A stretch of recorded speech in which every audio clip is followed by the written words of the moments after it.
We should regularly wash our hands with soap and water and avoid touching our face with our hands.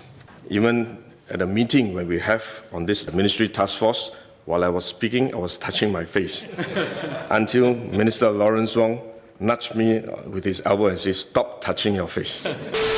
Let me now share about what we know about this novel coronavirus.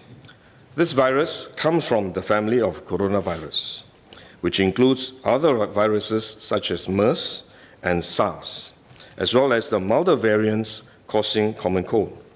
The medical consensus at this moment is that the novel coronavirus is more transmissible but appears less deadly than SARS. Evidence suggests that the rate of human-to-human transmission of this virus appears to be higher than that of SARS. For now, the evidence also suggests that transmission is mostly via droplets. What this means is that the virus is carried within droplets emitted from an infected person over a short distance, such as when a person coughs or sneezes.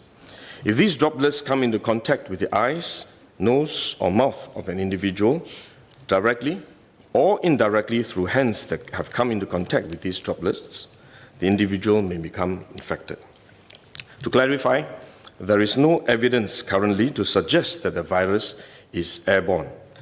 There are other viruses, such as the chickenpox, which can easily be transported via air currents and do not require droplets to contact the eyes or nose. The novel coronavirus is not in this category of viruses. The novel coronavirus could also transmit through surface contact. Let me explain. When a person sneezes or coughs, the droplets fall onto the surfaces of tables and chairs, and the virus may remain alive for up to a few days. When someone else touches the surfaces of these tables and chairs, the virus can be transferred to his hands, and if he then rubs his eyes or nose without washing his hands, he may become infected. So we should wash our hands. This is also why we only quarantine the close contacts of confirmed cases. For more transient contacts, such as individuals that the confirmed cases may have walked past in malls or hotels, the risk of transmission is low. For coronavirus generally, the person is most infectious when he is displaying symptoms, or what you call symptomatic. And this is likely to be the case for the novel coronavirus as well. There is evidence of limited spread from a person without symptoms during the incubation period. However, this form of transmission may be uncommon and has so far involved isolated cases only. At this point, the evidence still points towards higher transmissibility when the person is displaying symptoms.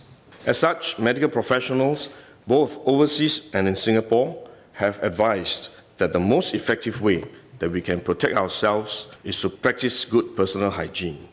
We should regularly wash our hands with soap and water and avoid touching our face with our hands.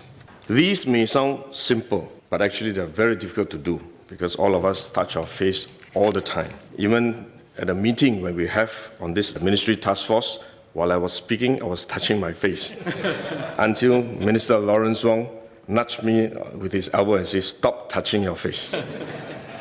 So it is simple but extremely difficult, but are actually very effective in preventing all kinds of infection. Potential infection from asymptomatic persons, in fact, is less likely to be from coughing or sneezing directly because they don't have symptoms. They are not sneezing or coughing, but more likely by touching contaminated surfaces, for which masks offer no protection.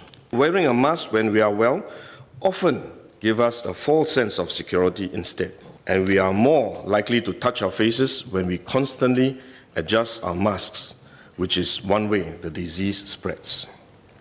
At the same time, we need to protect others, our loved ones, friends, colleagues, and fellow Singaporeans that we come into contact with. If we are sick, we should rest and recover at home as far as possible.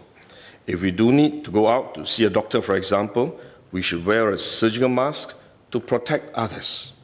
So this is when mask is needed, when we are unwell and have to go out.